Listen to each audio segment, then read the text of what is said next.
Well, yeah, certainly. I mean, it was our fault. We made a mistake. The spotter said it was clear.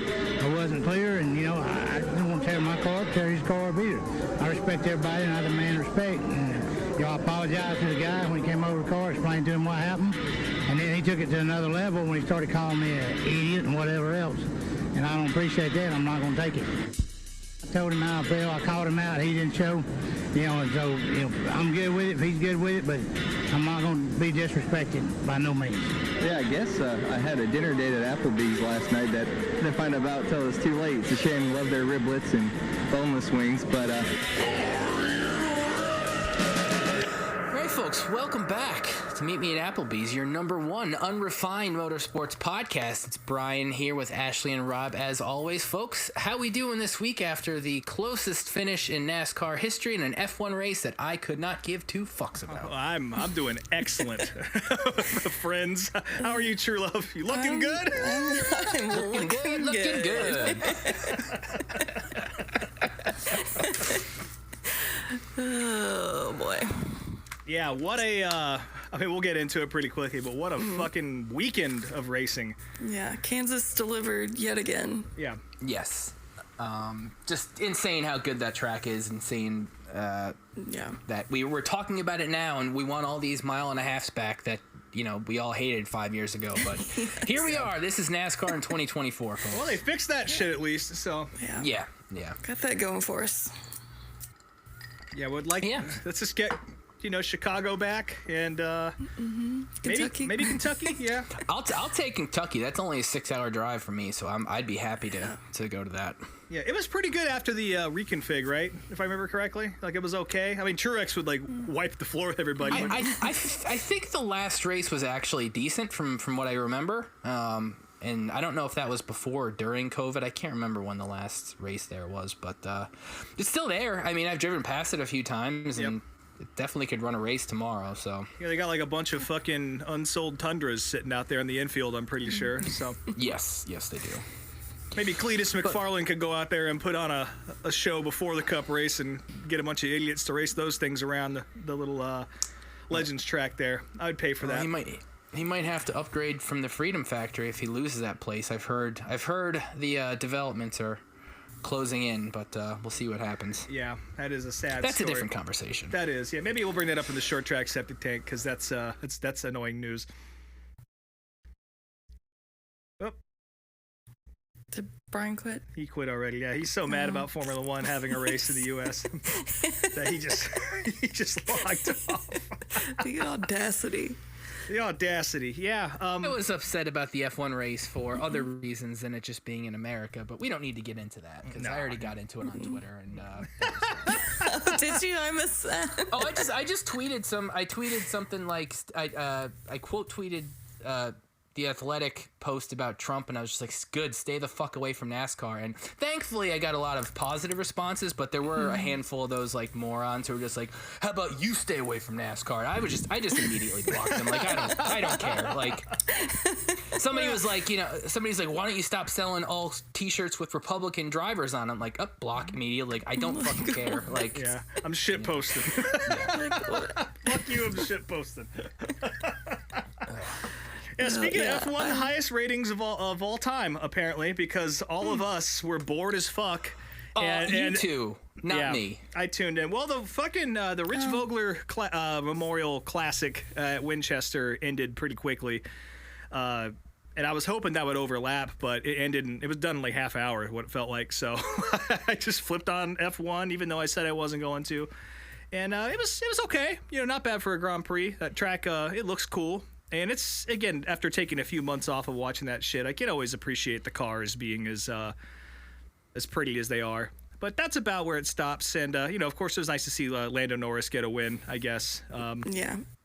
I mean, I didn't watch the race, but I did see, pictures and videos of Lando, and I do like him. And, it was nice to see an F1 driver win a race and be, happy and emotional about it versus Max, who's meh, just another day. my one friend did bring up the point that it would have been great if Lewis won, because there is not a chance in hell he would have even acknowledged Trump, and that would have been amazing to see. So, Well, there's not a chance he could have acknowledged the podium in that dog shit Mercedes they have right now. He's just counting the days till he gets over to Ferrari, and I'll probably watch a couple of those races when it happens. But yeah, overall, I mean, this was in the notes for later on in the show, but I guess we can, since we're talking about Formula One, we can talk about it now. There was a little bit of a viral tweet, or just several people posting their own images of the prices of some of the concessions in the VIP area. And apparently that was for a shareable portion, but still, I'm not spending $40 on carne asada fries to split with my friends. No. I mean, it was like that last year, and I do remember the sign saying that it was for 4 people, but still. That doesn't even make for it 4 much people, better. No. yeah. How much was your pile of steak on fries at Talladega?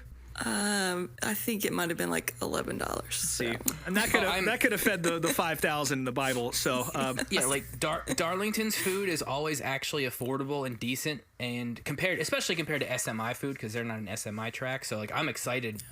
They always have retro food too. They always like have a different menu every year. So yeah, fuck F1 food. yeah, while we're way off topic, the Black Flag podcast guys, they were at Monadnock over the weekend for the big NASCAR Wheel and Modified show. I'll talk about that a little bit later in the septic tank, but they talked about how good the chicken tenders are at that racetrack.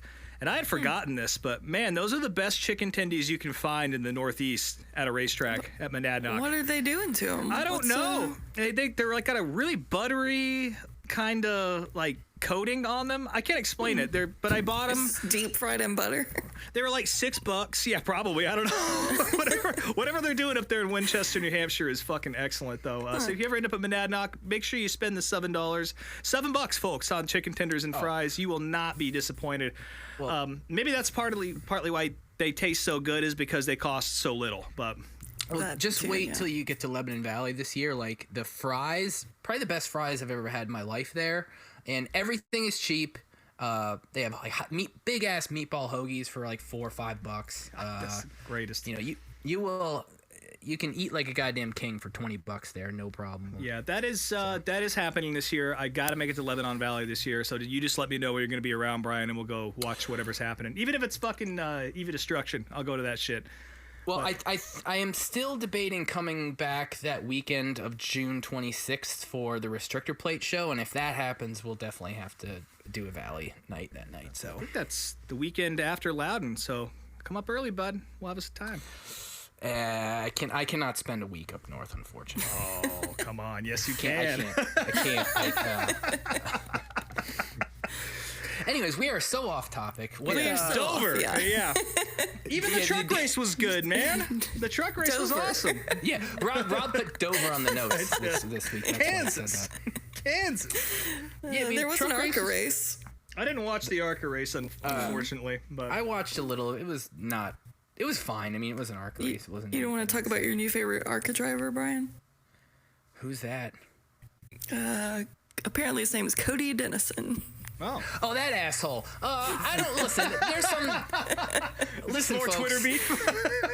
It's not so much Twitter beef. He's just like very much an alt-right dickhead, and he's like just spouts a bunch of like transphobic and like misogynist shit online, and he's sponsored Yeah. by the Tim Pool podcast, which again is another alt-right dickhead, and he was like many laps down. So he's just a So was dude who everybody has no- else. I think there's only like 4 cars on the lead lap at the end of that. So Yeah. that's the only note I have. I'm gonna imagine that Jake Finch or one of the other Gibbs cars won that. Connor Mosek. There you go. See? Yeah, he did. All the ladies in the race had a solid day. Oh, Yep. Another reason why that guy was probably pissed. Yeah, Marco Andretti was in that race yeah. Yep. for some reason. Yeah, he shows up sometimes. That's about it. I did make a note that in the middle of the ARCA race, Jamie Little did a live ad read advertising a football game that was going to air on Fox during the Cup race, which I thought was odd to advertise something. Well, no one's watching ARCA anyway, so I'm sure, sure he didn't lose anything off that. But. That's fair. That's all my ARCA notes. But yeah, the truck race I thought was good. Not a lot to say about it, just a quality, mile and a half race. I enjoyed it. Zane Smith was there, That's right, he was. returning to his truck racing prowess. Yeah, his perch of glory. But yeah, he that was finished second. that was a fun race. I enjoyed that. Brian, did you watch the truck race? Yeah, a little of it. I mean, it was fine. Like Ashley was saying, there was nothing really that stood out to me, but it's Kansas truck race. It was cool. There was so much short track shit happening at the same time, but every single series on Earth was doing their fucking pole draw shit for the dash, like at the same time. It's like, well, I guess I'll flip over to trucks because I don't want to see this shit. There's gonna be another hour of track prep, and I wasn't disappointed. So We had Lane Riggs screaming at Cam Waters after the race for 18th position. And then we had Carson Hosfar in the booth with Mikey. So those are my only notes. Mikey was so excited. Oh, his crush. He got to be with his crush again. He was in love. another tall guy up in the booth for once. Another very listen. Buffy likes tall guys. Mikey likes tall guys. Exactly. They've all got a type. So. Don't forget Dale was tall too. Dale was like 6'2" or 6'3". So That's true. Speaking of which, during the Cup race, it was in the pre-race, because of course the race got the rain delay. rain delayed by a few hours, which that's fine with me. I've said it on the show before. I like a good Sunday night race. Oh yeah, I was totally fine with that because Sunday, I'll just say it real quick. I had an excursion to Columbus to basically buy a collection of shit that I'd won the night before on an auction. Some old racer down there, like he actually had an IMCA modified roller that I think only sold for like $1,000. But I was like, what the hell am I gonna do with that? But yeah, I came home with a big late model diecast collection. If anybody wants to buy some very expensive diecasts, Yeah, those things are nice. So yeah, the rain delayed race was totally fine with me. Unfortunately, I guess it hurt the ratings because F1, like we mentioned, F1 beat NASCAR in the ratings. But It's doesn't because fucking matter because we're all fucking watching it. If we had nothing else to do, it was raining here too, so I couldn't mow the lawn. So yeah. that's usually what I'll do. But yeah, the Cup race. I mean, shit. At this point, you've already heard a million different discussions from everybody in the NASCAR media. I mean, it was again I would say probably the best race of the year, regardless of the finish. Yeah. I mean, just the entire fucking race, there was stuff going on and people were passing, and this race really had everything you could ask for. Obviously, it had all the passing. Nobody was able to get too far away from each other. It had tire fall off. It had fuel strategy, cautions. The closest finish in NASCAR history. It was perfect. As perfect as it could get.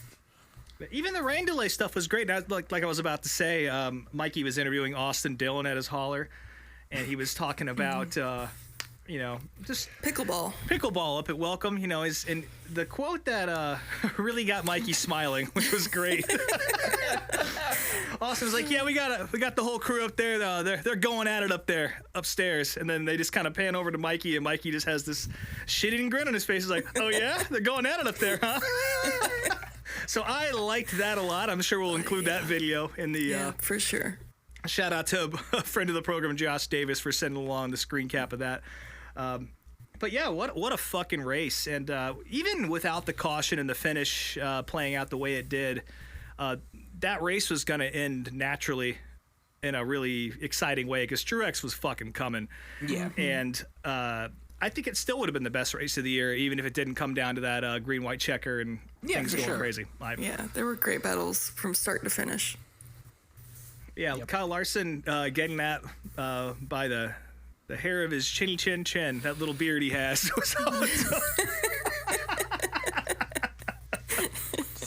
Poor Buescher, poor Ford. They were so close. I thought Chase Elliott was going to win that race for a second. Well, that's what I was hoping there for a second. But I always hate to see a driver scored as the winner and then start to celebrate and like the pure joy, and then to have it like immediately crushed. Yeah. The thing is, from the wide angle that you saw, it looked like Buescher actually pretty clearly won. I mean, it wasn't a huge margin from that angle, but it seemed like, okay, Buescher had that. But then once you saw the replay, it was you could see Larson coming up and just beating to the line, and just insane. Yeah, it doesn't get much better than that, folks. And I know that Brian and I are both already planning on throwing a few plane tickets onto the old credit cards there and getting down there to Kansas Yeah, next I year. mean, we said it last year too, and it's just like, man, I have to do it. I mean, it's at this point, I don't think there's any other track in the entire series that I want to go to more than Kansas. I mean, that includes Talladega and like Bristol Light Race and all that stuff. Because I mean, for you pure can't- racing, yeah, absolutely. Yeah. you can't beat it. There's definitely a couple that I'd like to go to just because I've always wanted to see the place, Talladega, Bristol, places Yeah. like that. But yeah, as far as the pure racing aspect is concerned, Kansas is definitely the gold standard in the Cup Series now, which I don't think anybody would have said that 10 years ago, and it's wild to fucking say it on a nationally broadcast radio program, so it's fucking weird. But yeah, I don't really know what else to say about it other than just how good it was. Like, I There's bitch a not- lot I mean, about there's- NASCAR on here, but there's literally nothing to complain about this weekend. No, not at all. So I guess let's talk about the other shit that's going on in NASCAR then, because there is some stuff going on. Obviously, the charter system talk is still up in the air. Nobody has that figured out. That also plays in the silly season though, because Yep. for all intents and purposes, folks, Ryan Preece is going to be out of the 41 car next year. I think Sounds that's like all it. but been confirmed. There's been talks. I guess Stuart Haas is openly shopping their charter if the charter system is still even in place next year. And apparently there was some sort of team meeting last week that Preece wasn't invited to about Kansas. So Well, apparently the other three teammates have started a study group, and they said that anyone and everyone is invited to it. Yeah. And then Priest chimed in on Twitter saying that he wasn't invited to he begin learned with. about it on Twitter. So- and he also qualified like dog shit, and the other three qualified great. So Yeah. yeah. Yeah, not kind of a looking bummer, good. but at the same time, there is discussion of Harrison Burton getting out of the 21 next year because his deal is up, and Preece shifting over there, which could potentially actually be a better move for Preece. Yeah. Just with how tumultuous Stuart Haas has been, and at least Wood Brothers have the Penske program as part of their deal, so it could be good for him. I mean, that 21 cars looked like shit, but for even though Harrison's a nice kid, he doesn't have it. So Well, that Pockris piece that a lot of this conversation is centered around, that was the only other real definitive thing that kind of came out. And there's a lot of, again, talking about the merger and all that. It's all hypothetical, but the one piece of that entire article that really stuck out to me is Bob basically said that do not expect Harrison back in that 21 next year. So I would like to see Preece land there too. I've been a fan of Ryan Preece for a long time. He's a local guy. I pull for him, but I would almost rather see him go back to Xfinity and kind of do his thing there. That seems to suit his driving style better. It sucks to see a guy come up locally and really have the whole community pull for him, and then him just never really get it together. Going to Wood Brothers would definitely be like a fourth wind for him in the Cup Series. yeah. But again, that car is. When was the last time it really ran super well? Like I think Matt DiBenedetto had a couple of okay runs in it, but it was really Ryan Blaney in the Gen 6 car was the last one that really was able to Put one in it. put up results. So again, it'd be cool to see Ryan in such a storied machine, but yeah, I don't know. There's a lot of people in the pipeline that are itching to get up there. And I don't know if Ryan's going to be the guy. But again, I'd love to see it. Fingers crossed. Yeah. And Real quick Originally- though. Oh, go ahead.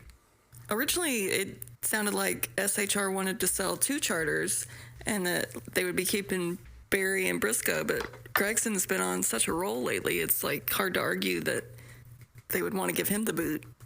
I mean, didn't he get another top 10 this week? he came close. Gregson. Or actually, I'm not exactly sure where. Maybe he was 11th, I think.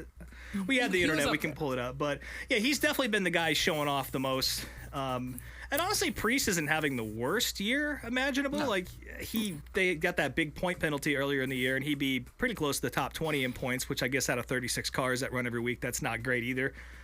But Gregson's also been showing off with his merch this week for the That's- two of you. 100% correct. That's what I was about to mention. Yes. Even though I do not love Gregson, again, he is having a better year and he's not being stupid off the track, which is good.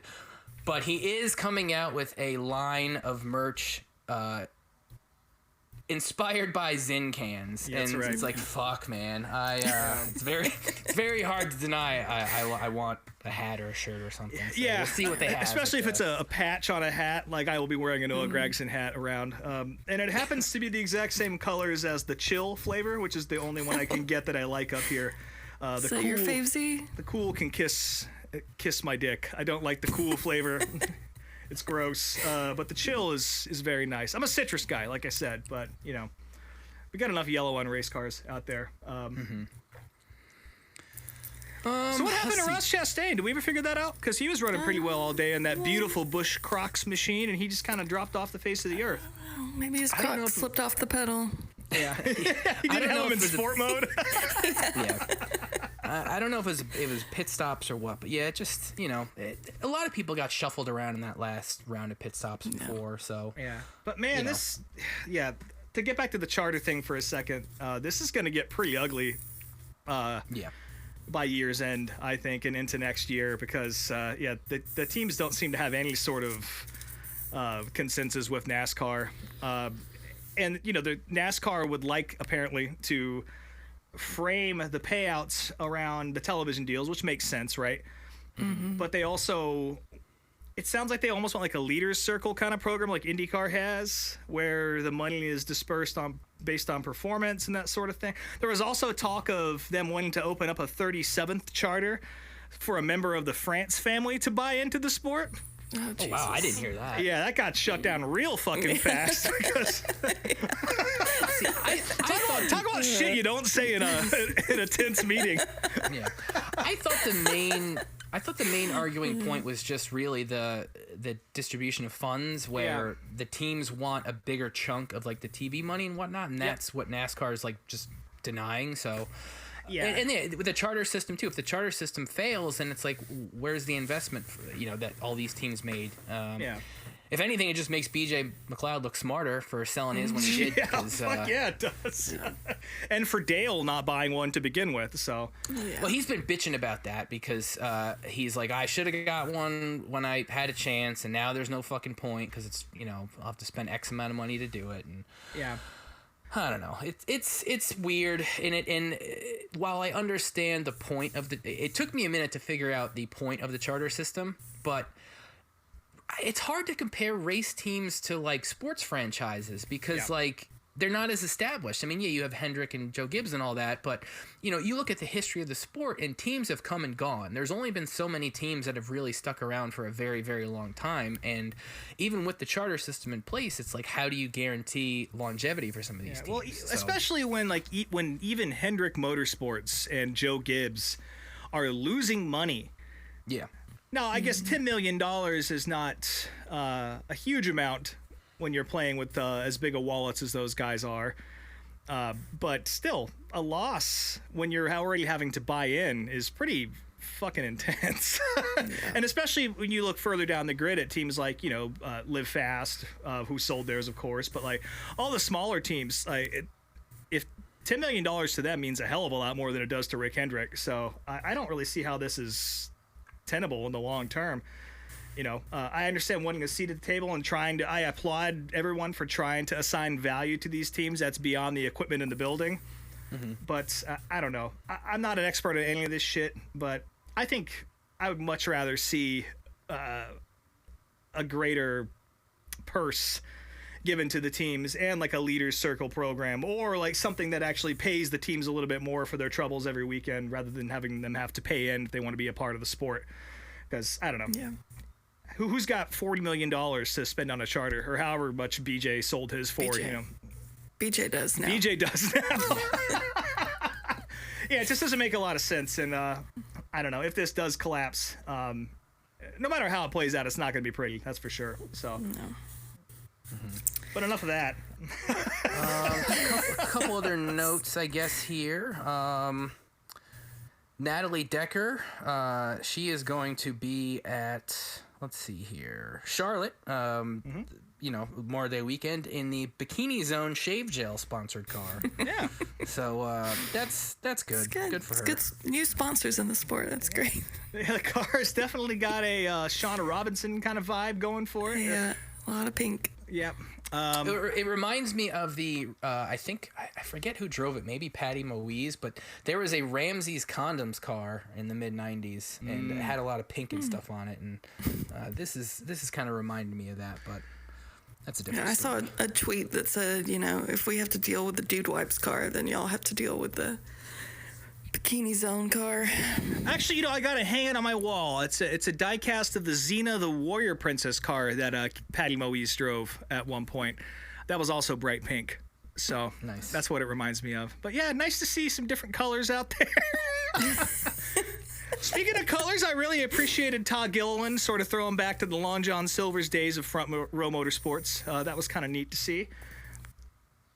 Is that I for must have missed Darlington? that. No, it was in Kansas. I don't think it was Long John Silver's sponsored, but it was definitely that blue and yellow. And I was like, what the fuck? Like, definitely had flashbacks to 2011. So, That's weird. I missed that. but yeah, Yep. more sponsors are never a bad thing, I guess. Mike Joy apparently let it slip on the broadcast that NASCAR is going to be going back to Bowman Gray, which we all kind of figured was going to happen once they took over the promotions and management of that track. I guess Yeah. we'll just wait and see what it's going to be. I mean, I think might have even been quoted as saying it would have been like an actual series race and not just like an all-star race, but who the hell knows? I mean, it makes sense to have, like, say, the Coliseum, Clash race there because it's pretty much the same thing. Yeah, or the All-Star race, Yeah. Yeah. Obviously, making that move, I mean, you kind of lose what NASCAR was trying to do as far as, cater to a new audience, like they did in LA. But at the same time, like, it's substantially cheaper for everybody involved, and you're going to get a good crowd at Bowman Gray. So They sell out the regular short track program there, so NASCAR would have no problem filling, was it 17,000 seats, I think? Mm-hmm. Yeah, I'm stoked to see that. I hope it does. I'm curious to see how they work it into the schedule because, again, it's so small. You really can't run a regular cup race there, but no. But it's got the heritage. They ran the Grand National Series there way back in the day, and I know a lot of people hate on Bowman Gray, but I'm not one of them. I'm a fan, so I think it's cool to see them go back to another one of the oldest tracks out there, and hopefully that actually comes to fruition. Well, just have to wait and see. I'm sure by the end of the year. I mean, who the hell knows what's going to happen with the schedule next year, especially with everybody now clamoring for the 1.5 miles and. Yeah. I'm sure there's going to be some changes, but we'll have to wait and see. Oh, another rumor is that they're actually going to Mexico City next year.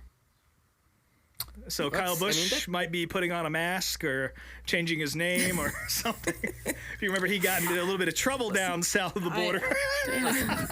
Not to play into stereotypes, but I'm sure some government palms can be greased to get him in there. So Yeah, well, they greased him to get him out. So I'm sure.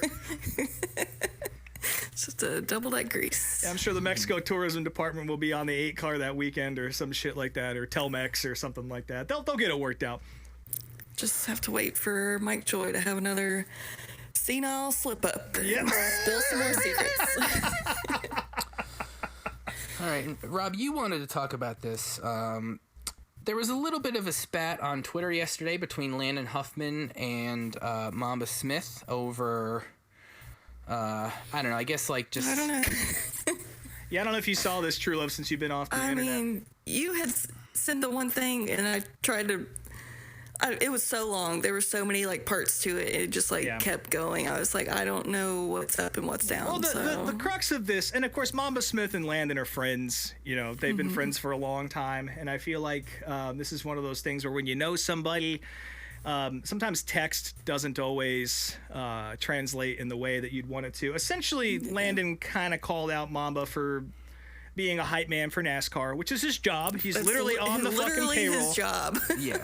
And then, and I think it would have sailed under the radar if Dave Moody hadn't have jumped in and started Doing Dave Moody doing Dave things. Moody things. Yeah. Yeah. And I really want to bring this up because the whole crux of the conversation is that a lot of NASCAR media, if you listen to PRN or XM or MRN or any of those, it's all owned by NASCAR. Like, it's all directly connected to them, and it is essentially state-run media. So, and again, they do a great job of covering the races, MRN in particular. There's nobody better at it, particularly Dave Moody. I don't think there's many people who can call a race as well as Dave Moody can. Like, he's the best turn guy in the sport. There's no question about that. Until he gets on Twitter. Yeah, then he gets on Twitter or his show, and it's just like, the tone on XM is always so defensive, and all of the NASCAR media is very indicative of like, well, we're right, and if you don't like this, then I don't know what's wrong with you. That's kind of the vibe. And I think it's important for fans that are new to the sport to understand that NASCAR actually owns a lot of this media. And not that, for the most part, and I guess this could go to a broader life conversation, just always consider your source. Like, yeah, Mama Smith works for NASCAR. Of course he's going to go out there and cheerlead for it. It's his fucking job to do so. As is Dave Moody, as is the guys in the Morning Drive, Mike Bagley, all those guys. Corey LaJoie is on MRN now, so essentially he's on NASCAR's payroll too. I think Stacking Pennies always was, so Yeah. I think you have to look at it two ways. One, this is an attitude that NASCAR as a whole has always had. It is their way or fuck you. Yep. And they've got blinders on as far as a lot of criticism goes. They're not good with responding to it in a way that either fans or drivers like want to hear. And if you are a NASCAR employee, whether you're in the media or not, like, you have to kind of be a cheerleader for them. Like, we all know people that have worked for NASCAR or in NASCAR, and they can confirm with us that that's how it is. And if you're not one of those cheerleaders, you have to find a job with, outside of NASCAR. yeah, exactly. So yeah, I only want to bring this up just to say that, like, this is with any media out there. Just take everything you hear with a little bit of a grain of salt. Not that anything MRN is saying is wrong or any of those folks on the payroll are wrong, but like, just remember who actually signs their paychecks when you hear some of this stuff. That's all I'm saying. yeah. You should do that with any media. So, except for us, we always tell it like it is. Shooting it straight. And there's no payroll here. I can tell you that much. And I can Losing promise, money like the charter system. Exactly.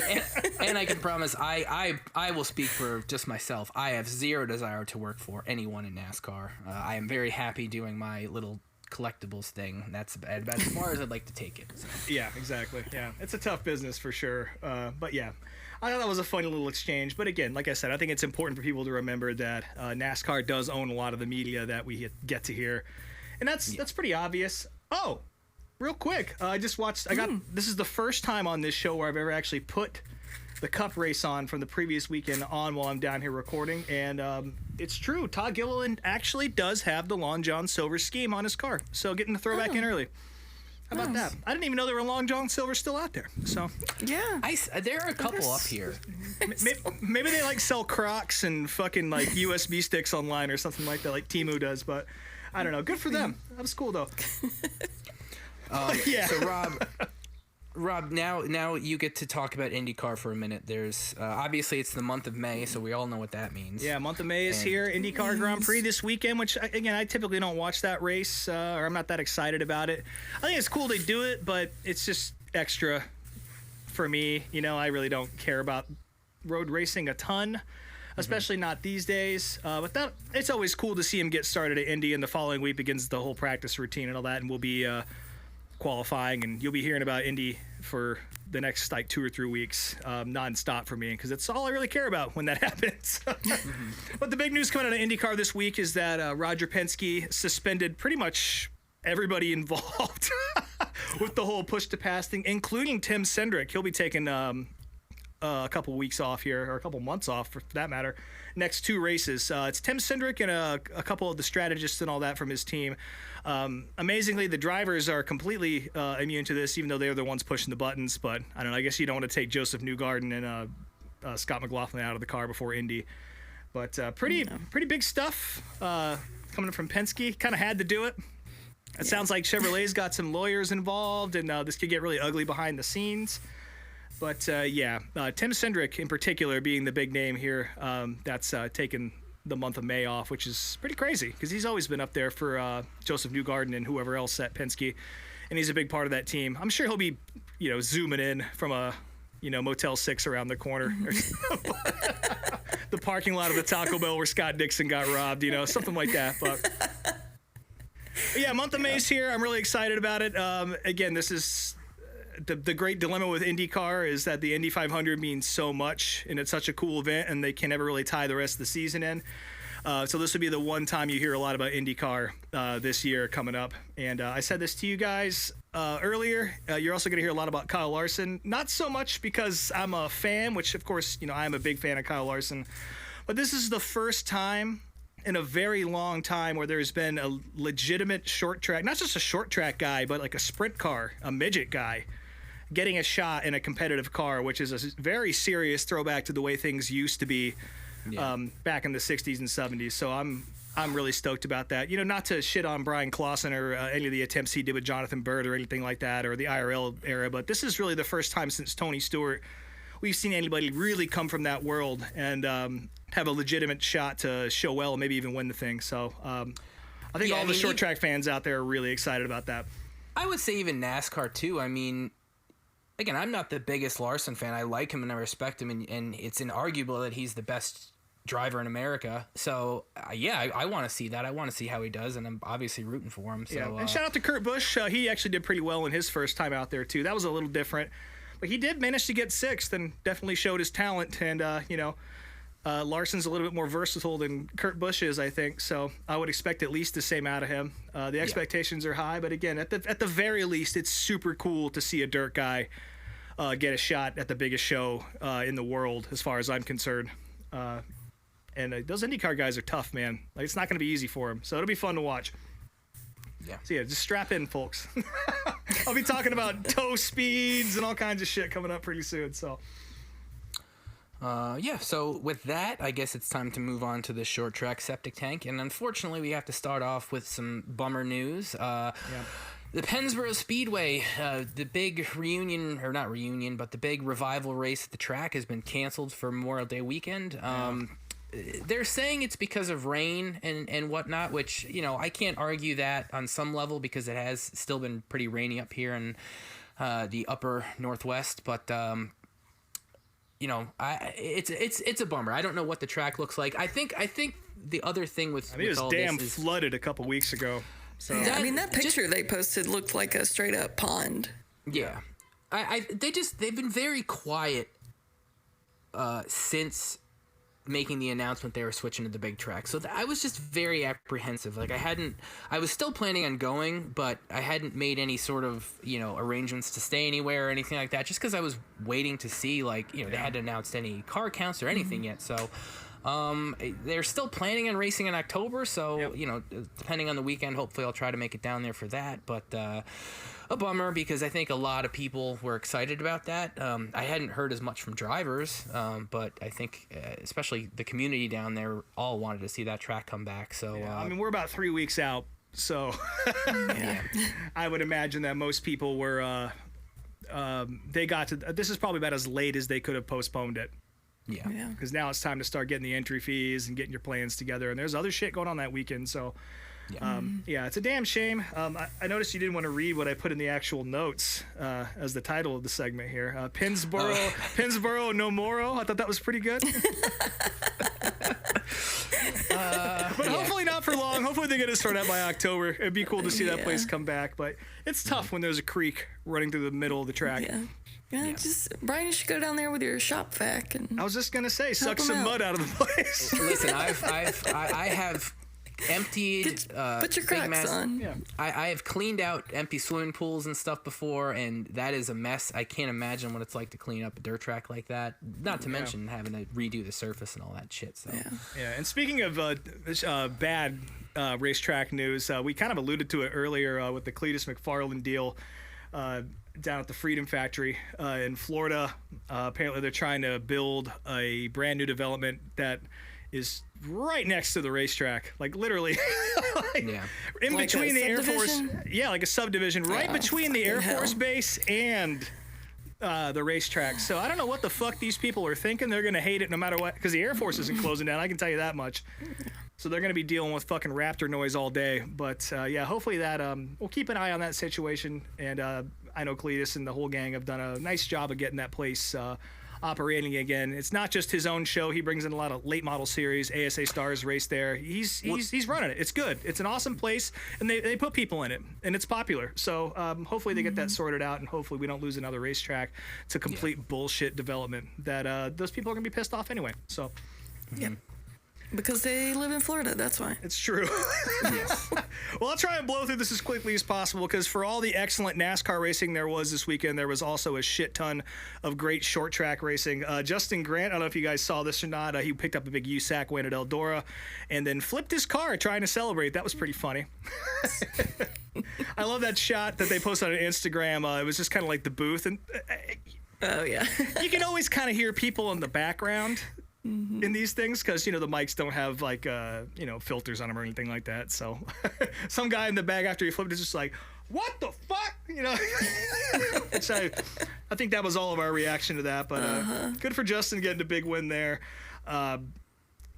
Yeah, Eldora is such a great racetrack, and anytime they do a big event with USAC, it's always pretty cool. I guess the Ford Crown might be the next one. I think I'm missing one in between there.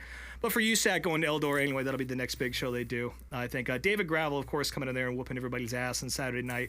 Sheldon Haudenschild picking up the Friday night win, finally finding some speed in the Klaus and Marshall 17 there. It's always good to see one of the 6,000 NOS get a win, because they all seem like good guys. Also in the sprint car world, Brad Sweet is probably definitely going to win his own championship this year. He whooped everyone's ass this weekend at Lakeside. That was a cool race, too. The World of Outlaws late models went to Mississippi Thunder for the Dairyland Classic. That was a great race. Nick Hoffman winning on Friday night. That's always good for 2 or 3 extra beers for me. Then Ryan Gustin winning the big show on Saturday. Also in late models, Tyler Erb got a nice win at Adams County in the MLRA series after the Cup race. It was kind of cool to immediately flip over to Flow and watch some late models rip around a dirt track. And I'm a big Tyler Erb fan, so that was cool. Up north, Was his entire family there with him? yes, they were. Yeah, all of them smoking cigarettes. It was great. Anytime Tyler Erb gets on the mic, though, it's a good one. Yeah. And I like seeing him win. Up north here, Jake Johnson got his first Wheel and Modified Tour win at Monadnock. Unfortunately, I did not get to go to that. The weather up here, it wasn't supposed to rain, but it always looked threatening, and it's just far enough away for me to not want to make the drive. But they've done such a nice job bringing that facility into the 21st century. It's one of the nicest racetracks in New England, and I'm not a big Jake Johnson fan, but it was cool to see Old Blue in Victory Lane again, and I'm sure we'll see plenty more of that with Jake. He's definitely a bit of a shoe.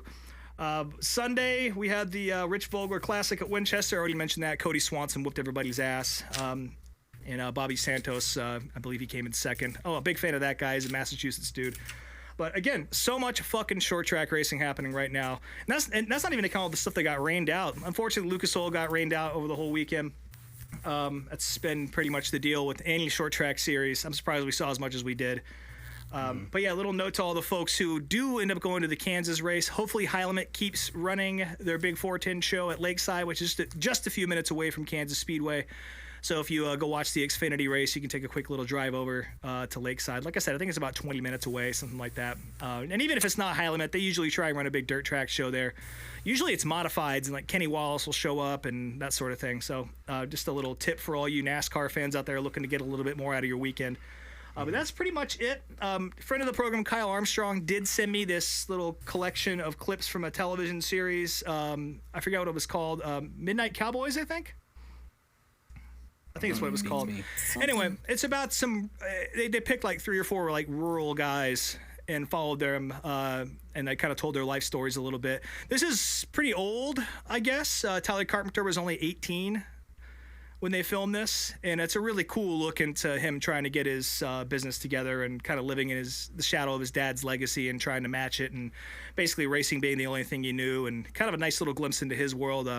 Whether you like Tyler or not, watching this will definitely make you gain a little bit of respect for him, and I'm sure I'll post the link to that in the show notes here. It's definitely pretty cool to watch. It's really well filmed, and it gets you in your feels about short track racing, and Not just the big time stuff, the small time stuff just up the road from you, which if you have a racetrack by you, make sure you go because they need your help. So that's about it for the short track septic tank. And since we watched Formula One this week, we'll class it up. We're going to go ahead and flush her down right now. Was there a DARF, Rob? I don't see any DARF of the week in the notes. You know, it's amazing. Like, I didn't see a ton of negativity on the internet this weekend. I guess my DARF of the week would have to be the 4% of people who said that Kansas was a bad race on the Jeff Gluck poll. Yeah, that's insane. Like, I don't know how you hated that. Yeah, I mean, even don't. as someone that hates Kyle Larson with every fabric of my being in the Cup Series, it was still the best race. If Larson wasn't on the property, I would have loved that finish, no matter who it was. If Chasen won that race, I would have been stoked about it. Won that race. If Corey won that race, I would have been excited about that. Yeah, Denny, Brad, any of them. Like I said, even if it played out naturally. Because the rest of the race was fantastic. It was so good from start to finish, and even the booth handled it pretty well. One thing I will complain about, and again, this isn't a race thing necessarily, but like Fox just placing commercials in all the dumbest places imaginable. Like they made it really hard to kind of stay on top of what was happening because so much was happening. So sometimes they can get away with it a little bit.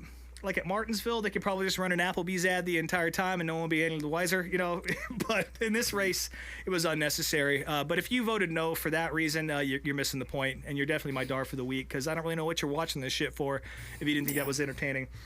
Real quick, my race of the week is the World of Outlaws show at Jacksonville from earlier in the week. I think they ran on Tuesday or Wednesday. I can't remember anymore. That was a few beers ago, but holy fucking shit. It's the shortest track that the World of Outlaws go to on the schedule. It is just elbows up, aggressive racing. If I can find a link to the feature, I will share that as well. That was, up until Kansas, that was the best race. It might even still be the best race of the week, even above Kansas for me. But yeah, just a lot of great action this week. And if you're a short track fan or just a racing fan in general, I don't think there was really a bad one this week. So I'm sure there was somewhere. But I didn't see it. God damn it. All right. Well, I guess that means it's time to take a look at the Big O tape from last week. The 1988 Orange County Fairground Speedway fan cam footage. Boy, this is a fucking good one.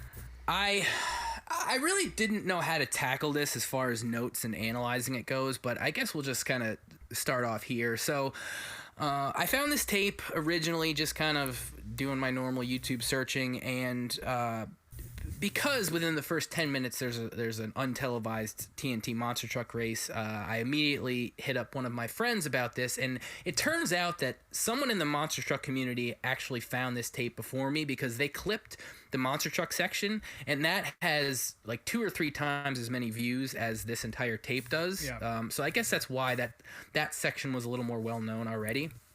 But overall, I mean, there's just so much going on in this fucking tape. And so in my research, I found that this probably took place in July, August of that year, because the monster truck race was July 21st and 22nd. And I think the dude goes to like 2 or 3 races after that. So to start off, you get a nice good 10 minutes of just clean, quiet footage of the track without any sort of commentary or anything like that. Just shot from the outside. I will say though, I noticed there is a kid that swears. Like there's the camera's filming the track and there's a wreck or something, and the kid goes shit and then immediately gets scolded. I had to listen to that 3 or 4 times, so I thought that was funny. Yeah. From what I gather here, so I'll put it this way: the guy filming, he's definitely like an older guy in his probably 50s, 60s. I was gonna make the joke that he kind of reminded me of Frank Rizzo from the Jerky Boys, but come to find out later on in the tape, you learn that his name is actually Frank. So perfect. Like just he is perfect. Frank Rizzo. Yeah. Yeah. I was gonna. Oh, go ahead. I don't know who that is, but I watched it with Andy, and he said that he reminded him of Peter Griffin That too. Yeah. Yeah. Very similar characters. Yeah. Yeah, but Griffin, as a Northeast guy who knows his accents, like Griffin has a Rhode Island accent, which is a lot different than this guy's. This guy's clearly, I mean, Middletown, New York. For those who don't know, it's not too far from like New York City, New Jersey, Philly. I mean, it's definitely closer to that part of the tri-state area. It's than, far enough away, though. I'll tell you that. Yeah, it is. But, I grew up in Albany, which is probably 2 hours north of this track. I've never been there. I know they're still running, but I've never been.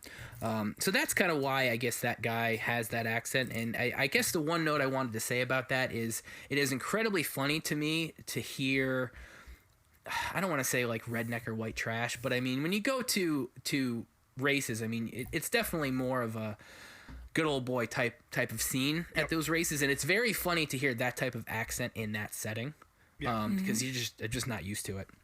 Yeah. But this guy, so it takes about 6.5 minutes for him to start doing commentary, and then he does not stop the entire fucking video. Looking good. Looking good.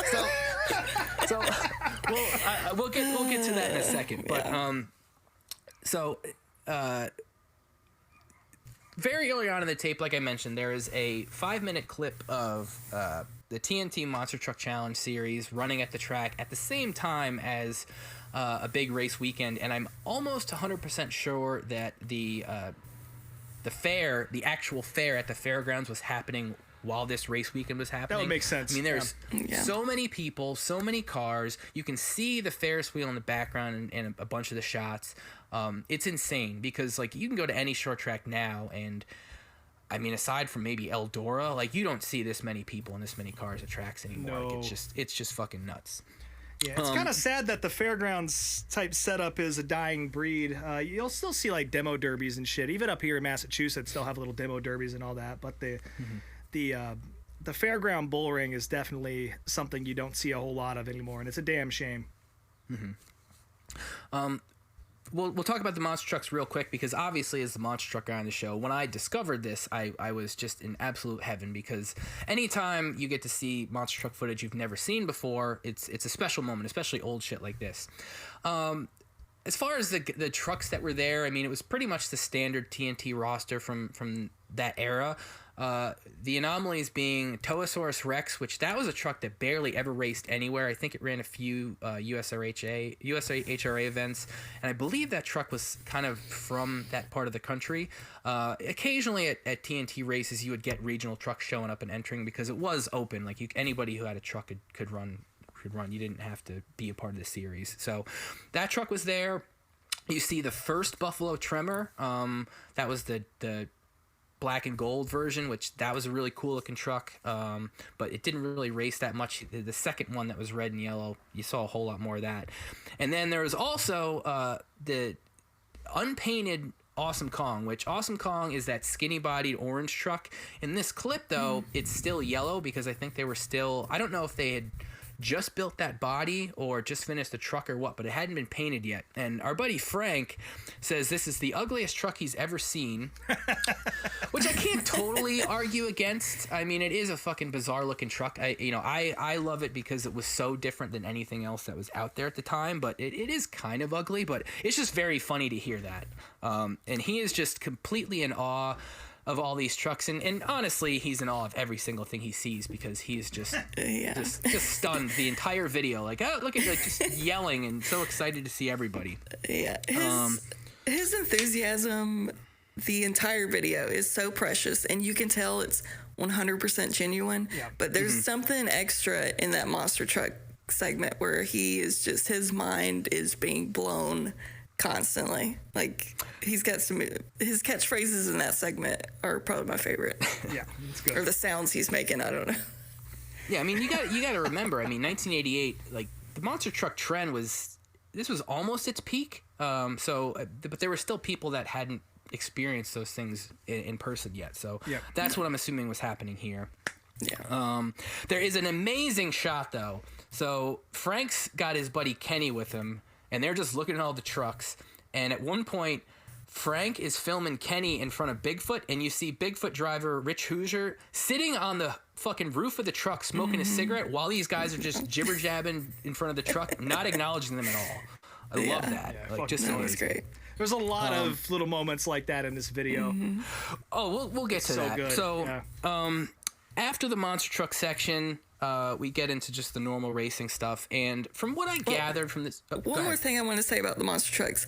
That whole segment 100% reminded me of that TNT event that me and you went to in Raleigh a couple years ago, like the throwback event, like to a T. Like if that event we went to had taken place in 1988, that was Well, that's especially that like is- the fairground, like the location setting and everything. It was Well, that's cool. why they did it at those Yeah. fairgrounds that we went to, because so many of the TNT events were done at either short tracks or fairgrounds back in the day. I mean, there were a Yeah, couple it arena was- events, it was obviously, perfect. but 75% of them were in those settings. So yeah, I mean, this was the quintessential TNT era. You know, you see a couple full races. I was trying to find results because again, this was untelevised, but I mean, the expected trucks ended up winning. But then we go into just the normal racing stuff. And from what I gathered, so here's my guess. I actually posted this video, a couple different, like, old school modified Northeast racing Facebook groups, and nobody really gave me any tidbits on it. But I am guessing that Frank the filmer is related. Maybe it's his son, maybe it's his nephew or something. He's related to Frank, the driver of the Zero Street Stock car, because that's who Frank is with. Frank isn't just a fan, like just filming shit randomly. Like Frank is very clearly here with this Zero Street Stock team. You know, you end up later in the video seeing them loading the car at the house and stuff. So that's why he's there filming all this shit. So there's a lot of footage of that. But we learn that Frank's wife is Meemaw. And I cannot tell you She's how my much I favorite. enjoyed that. And yes, obviously Ashley. So I I'll say wanted this. more of her. I wanted like an interview More with her. Meemaw, yeah. Yes. Yeah, I the- didn't the- expect to hear that up in the Northeast. That's always kind of a sign that it's more of a Southern term, but A I Southern, suppose yeah. not. Let's see, what other notes do I have here? Yeah, I mean, a lot of it is just him kind of like driving or walking through the pits and like pointing out cars and like, oh, there's that guy and this guy's from here, and he'll see his friends and his friends will flip him off or do something funny in front of the camera or whatever. That shot of Brett Hearn giving the autograph and all that. Like, We'll get to that. We'll get to that. Just relax. I got stuff to say about that. Well, okay. Go ahead. So I don't know if you're going to mention this or not, but while me and Andy were watching this, you kind of figure out that the reason he's making this whole video is for his grandson. So that's Oh, he why mentioned that a he's few times. Yeah. Yeah, so that's why he's like narrating step by step by step and saying names and saying, "Oh, there's there's your Meemaw." Like this so video cool. is for his grandson that can't be there. And there's a couple times where he's like, "Hey, my grandkid's gonna see that," to like guys flipping him off or whatever. So that was pretty funny. love it. I got a note here. Let's see. At one point, there's actually cars on the track driving, and you can see King Crunch being towed on the outside of the track, which is just mind fucking blowing to me because I've never been to a monster truck race where there was other racing happening. I mean, aside from like mud racing or whatever. But this that is doesn't like count. all of your worlds colliding. You know, the big block Yes. modifieds, monster trucks, all in the same little VHS frame. That's And I couldn't quite figure out where monster trucks were running. I like part of me thinks they were in a separate part of the fairgrounds because like in my head, like how the fuck are they going to clean that track up to get cars on the track after the monster trucks? I mean, they're clearly running the monster trucks during the day and they're going to run racing at night. I couldn't tell because as a driver, like a driver of dirt car, like I don't think I'd want to be on a track that just had crushed cars on it. I know like at Lebanon Valley when monster trucks ran there, monster trucks would always be Monday to Wednesday. That way they'd have plenty of time to clean up the track for the weekend racing. Right, So yeah. I don't quite know how that all worked out, but the fact that they were all there at once is just insane and wish I could have been there for that. seriously. Yeah. Let's see. What else here? At one point, let's see here. What notes do I have? He starts talking. There's a rain delay, and he just starts talking shit to other guys in the infield. Yeah, he He does. says what this quote? Uncle Frankie's taken off with John McGill's girlfriend. I don't know what the hell that's all about. Well, something for the grandkids. And the next day, so after the first day of footage, the next day we see them loading up the trailer at the house. There's a guy putting a cooler in the truck, and that's the first time we hear Meemaw. There's definitely a separate car that Meemaw's in. That's, as Frank bitches about. They got air conditioning. It's like a newer Lincoln or something, and they got to sit in the truck on the way to the track. 31 timestamp, 31 minutes. There's Dr. Dirt kissing all the girls. He's got a beer in his hand. He's got his buddy Dr. Dirt. He points out Dr. Dirt a few times throughout. They're going into the track. Frank is saying everybody's nervous. They yell out at what I'm assuming is Buzzy Rudiman, because I don't know how many Buzzies there are. Like, there can't be too many Buzzies that race dirt modifieds in the Northeast, so I'm assuming it's Buzzy Rudiman. At one point, there's a bunch of women in the back of the truck that they came there in, and he calls them the bathing beauties of Orange County Speedway, and the ladies are not into that. Because it rained the night before, the pits are very muddy, and it's a struggle getting all the cars loaded and unloaded. And once again, he's commenting on every single car he sees, which is funny. And parked right next to him is a dirt modified number 71, and it rolls in on like a flatbed towing trailer, which is quite the way to do it when everybody else is on racing trailers. Everybody loves an open trailer, man, like Yep. that. Yeah. Every single time he walks past the Cam 2 fueling station, he goes $2.50 a gallon. Every single fucking time he says this. And at here 36:45 is when Meemaw meets Brett Hearn, and Brett's like signing her program for a while, and Frank's like looking at the t-shirts and shit. And then we He's got a great mustache. Yes, he does. oh, Brett had a wonderful mustache. And Incredible he's wearing mustache, yeah. he's wearing like 4-inch inseam shorts is also. Let's see here. More pit footage. The track has a pretty cool Monte Carlo SS as the pace car. 4350. He points out the lap counter, and the quote is, "There's a lap counter. Well, that doesn't start till the race starts." Thank you, Frank. Again, that is very clearly a moment where he's talking to his grandkid, I'm assuming. Yeah. At this point, he moves over to the front stretch, which there's not as big of a crowd as I would have thought, but again, it was a street stock, so that makes sense. The O car that he's with is having issues that day. The quote is, "Frank said he had his foot to the floor all the way down. Would not go." That's Frank's quote. You don't want that. Yeah. Then we see, then Frank is filming driver Frank with his lady getting cozy in the back of the truck. Meemaw's right there, and Frank's heckling him, which is very funny. It's more modified stuff. Let's see here. Frankie in this race, he's on the outside pole, but immediately shits the bed. They pull the car into the pits, pull the hood off for some reason, and he goes back out on the track and runs like one lap at like half speed, and he's back in. This is when I'm starting to feel like the people around Frank are getting kind of annoyed. You can just kind of tell, like, When I nobody. started getting annoyed with Frank. Yeah, oh yeah. It's the first 45 minutes or so. It's like, okay, Frank, I like this, but then it starts to get annoying. Yeah. It's funny though, because in that 4-minute monster truck clip, like I was looking at the comments, nobody fucking liked Frank at that point. So, and these guys only saw a couple minutes of him. So, This video, you can watch the first 45 minutes and then skip to maybe like the last 30 minutes. But after that first 45, I felt like I was starting to go insane with like just listening to a broken record. Yeah. Well, it's what my favorite thing about this video is that it definitely kind of unlocks some childhood memories for me, not from the racetrack necessarily, but the late 80s, it was kind of not quite the beginning, but very early on, and the ability for people to have their own video cameras to bring around. And my dad was a very early adopter of this. We had one, I think in 86 or 87, and he would just film everything. And just the way that people kind of got tired of it being around is the exact same thing that would happen at like family reunions or whatever. And it's like, are you gonna put that fucking thing away or what? Yeah, it's very clearly a deal where it's like when people see a camera, they'll make some goofy gesture or whatever and acknowledge it, but then it's like, okay, why are you still filming it? I mean, this isn't. It's these are the days before cell phones even, you know. Right. So it's very funny to see.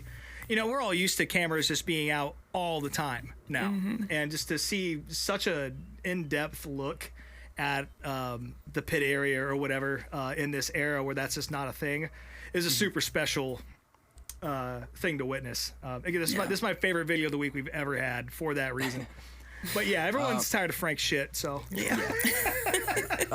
Going back to the notes, they show he points out the Coors Light Butch Jelly number 8 car, which I loved because I saw both Butch and Wayne Jelly at Lebanon Valley a bunch. Like Butch Jelly was a pretty well-known Northeaster modified guy, so that was a little pop for me.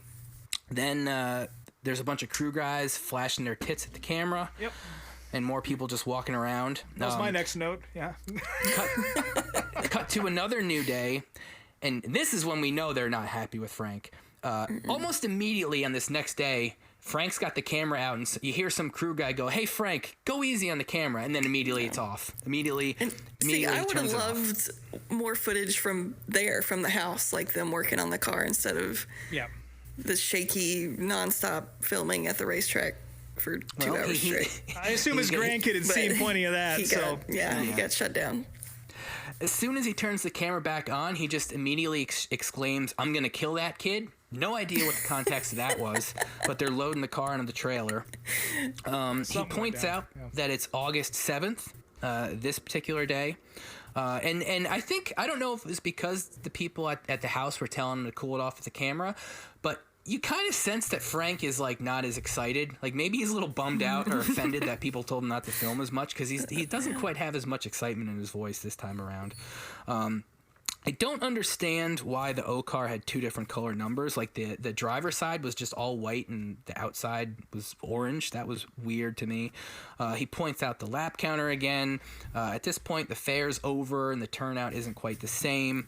At one point, he goes and he cruises the Cam 2 line. He just literally walks down and just films every single person.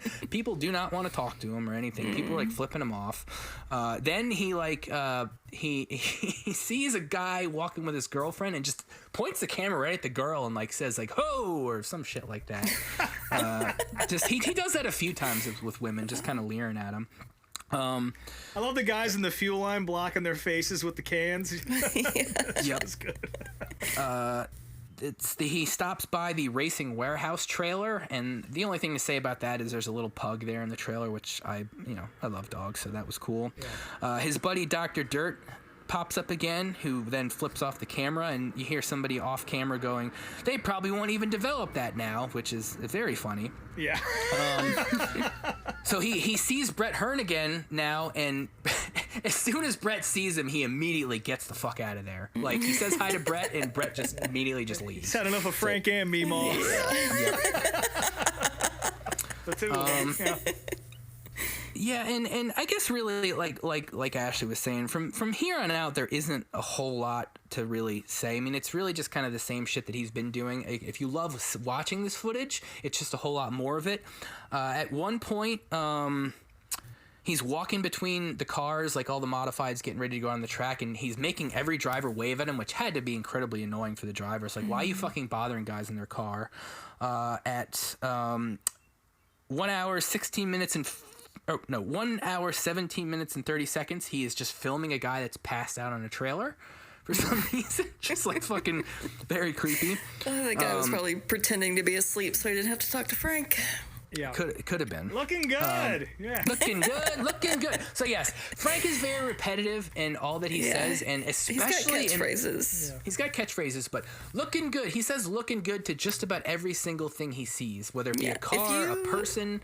Yeah, if you played a drinking game with looking good, you would be dead. Oh yeah, before this video ends. 20 minutes in. Yeah. Yeah. I was gonna say long before this video ends, you'd be dead. Yeah. really, and there's really not like I said, not a whole lot else to say of these last 45 minutes or so. It's kind of just him filming and him doing his thing. I guess the only other thing I noticed is more with the cars themselves. This is still the era of modifieds where people were running a lot of different setups, not just with the chassis and things like that, but bodies. Say if you go to a modified race now and you look at the cars, the modifieds that are on the track now kind of have looked the same for 20, 25 years, but in the 70s and 80s, they were still figuring out a whole lot of shit, and cars had all sorts of different, cockpit areas and that type of stuff. The But vast majority were ripping off the Batmobile by this point. They all had that sort of giant roof on top. But and Brett Hearn, to me, it was very noticeable how much more modern Brett Hearn's car looked to everybody else's. Like his car just stuck out like a sore thumb to me in a good way. But yeah, I don't know. I think that really kind of peters out the main talking points of this video. Again, 2 hours. It probably could have been an hour and a half, really, to get all of it. But it's just amazing. Less than that. 45 minutes. Sounds like you guys enjoyed this video just as much as I did. So, any last words on Frank's journeys to Orange County? I mean, you just don't get to see this sort of thing very often. I know it was probably annoying for everybody involved while it was happening. But, I mean, I've never seen this much footage of a garage area from the 80s before.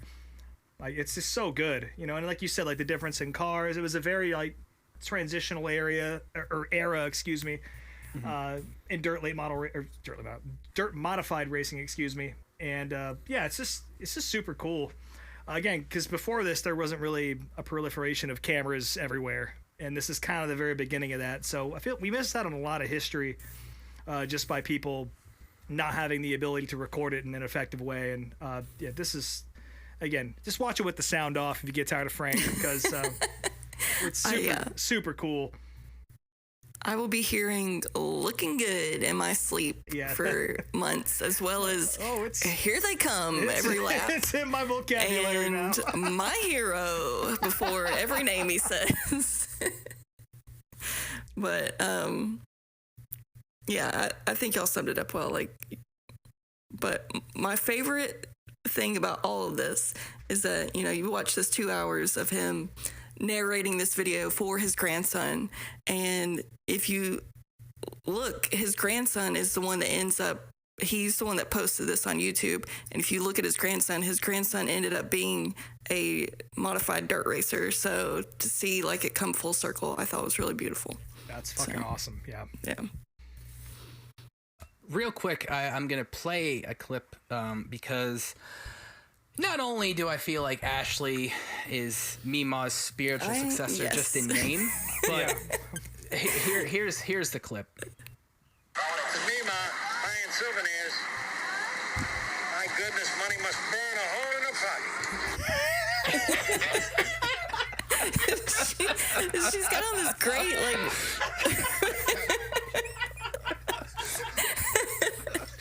She's got on a great ringer shirt too in this video, which if anyone knows me, I love a fucking ringer shirt. Yeah. So who doesn't? Yeah.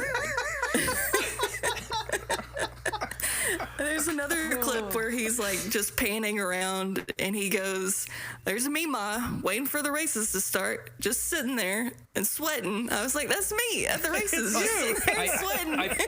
I posted that in our feed today. Yeah, at one point I stopped counting the Mima references because he just kept saying it so often. But I mean, I still laughed every time he said it. It's still so funny to me. I did not tire Frank in that regard. So.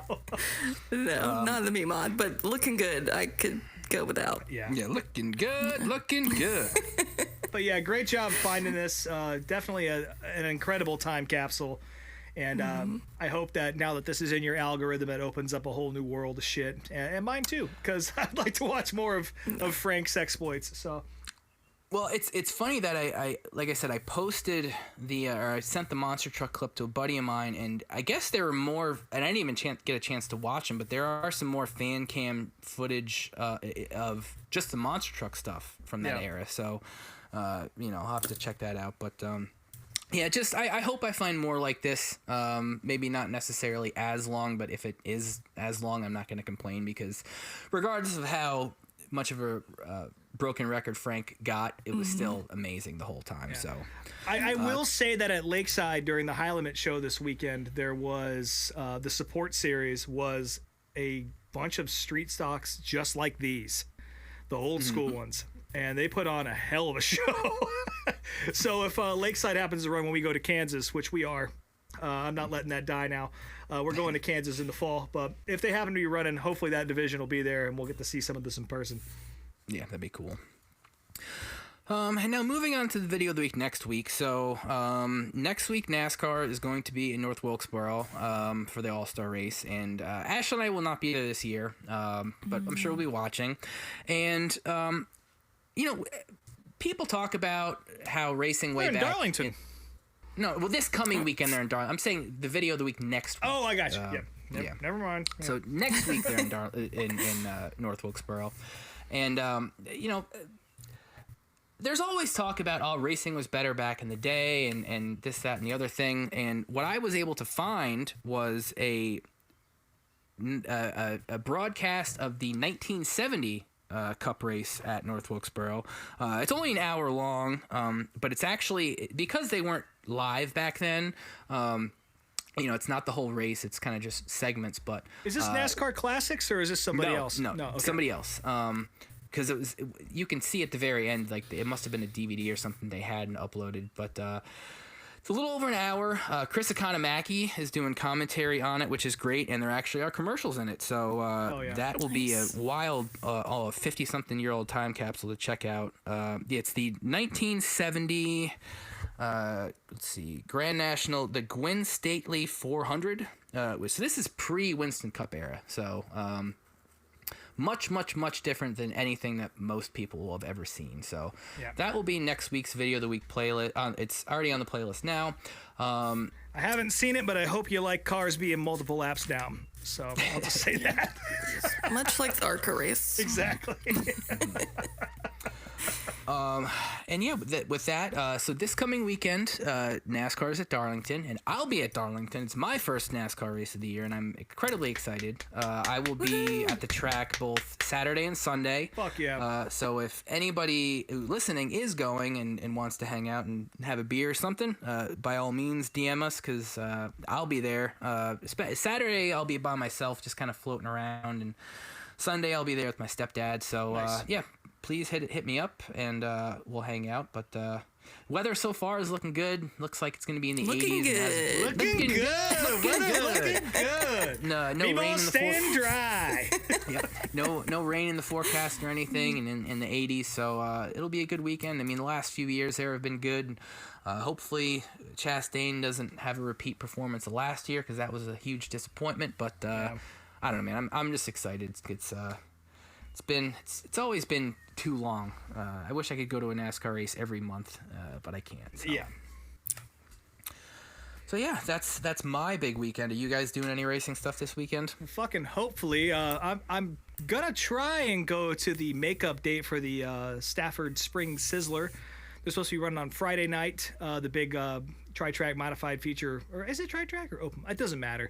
There's a big modified feature happening on Friday if the weather holds off. But of course, we're looking at intermittent showers all day, which has been the story of every single race that's happened in New England this year, which is a bummer. But I will be there regardless. I think I might just, it's only 40 minutes away. I might just haul down there and hope for the best. Maybe I'll save my wristband for later in the year when it gets rained out again. And I'll have a whole stack of those fucking things in my refrigerator. But we're going to try it, though. It's going to be a good race weekend. There's a lot of shit happening this weekend in the short track world, too. Wednesday and Thursday for all you midweek folks. The Flow Racing Castrol Flow Racing Night in America series, which is Dirt Late Models, is happening. So that's always fun to watch. And there's a bunch of other shit going on too. But yeah, I'll be at the Sizzler on Friday. And if you guys happen to be there, as Brian said, just come have a beer with me. It'll be fun. We'll sit in my car and we'll complain about the rain. How about you, True Love? No racing for me this weekend. My next race isn't until the Coke 600. Oh, so. Yeah. Yeah, there's a very slight chance that all three of us will be on the property for that one. Yeah. I'm going to try and make that work out. But I know that True Love's going, and Brian, you're definitely going to the 600 now, or are you still on the fence? I'm still on the fence. I mean, I haven't made any plans yet. I was kind of partially waiting to see what you want to do. I mean, I can kind of figure out a couple different places to stay, and I think I could get my dog all sorted, but no concrete plans. But I know that weekend, if I don't go to the 600, I know, let's see, the Outlaws are running at, I think, either Fremont or Attica on that Monday, and I know the Outlaws are in Sharon Saturday the 18th, so I'm probably going to go to that, so we'll see. I usually have a big barbecue here at the house for Memorial Day weekend for the 500 and the 600 and all that, and also Thompson is running a modified show on Monday, which is super fucking cool. So if I don't make it down to Charlotte for the 600, I will definitely be there on Monday at Thompson if the weather holds off, but you know how it is. Yeah. The old wait and see. Yeah, I bought a nice Columbia rain shell last year, and I've used it more than I wish I would have. So that'll be coming with your money's me. worth. It just stays in the Jeep. I'll tell you that. So Cool. Well, folks, I guess that's going to wrap it up for this week. As always, you can find us at Meet Me at Applebee's on Instagram, Meet Me at Applebee's on Twitter. I'm Speedway Screens on all the things, and speedwaytsj.etsy.com is the store. Meemaw. why don't you just Find me at the souvenir trailer. Why don't sweating? Why don't you just change your name to Meemaw on the internet? Meemaw True Love. It's the number one contender so far. I'll say that. So far, I'll give you that. Yeah, Rob Motes _unofficial on Instagram, and that's it. I got nothing else going on right now except for Friday at Stafford. Come get wet with me. Gross. Yeah, it will be. Seriously, it's fucking May now. Does it have to be 40 degrees and raining all the time? Like, come on. Yeah, well, eventually it'll be 97 degrees with 100% humidity, so just wait. We'll be bitching about that Different soon. kind of wet. Yeah. Cool. All right, folks, the check is here, so thank you again for joining us at Applebee's, and we will talk to you next week.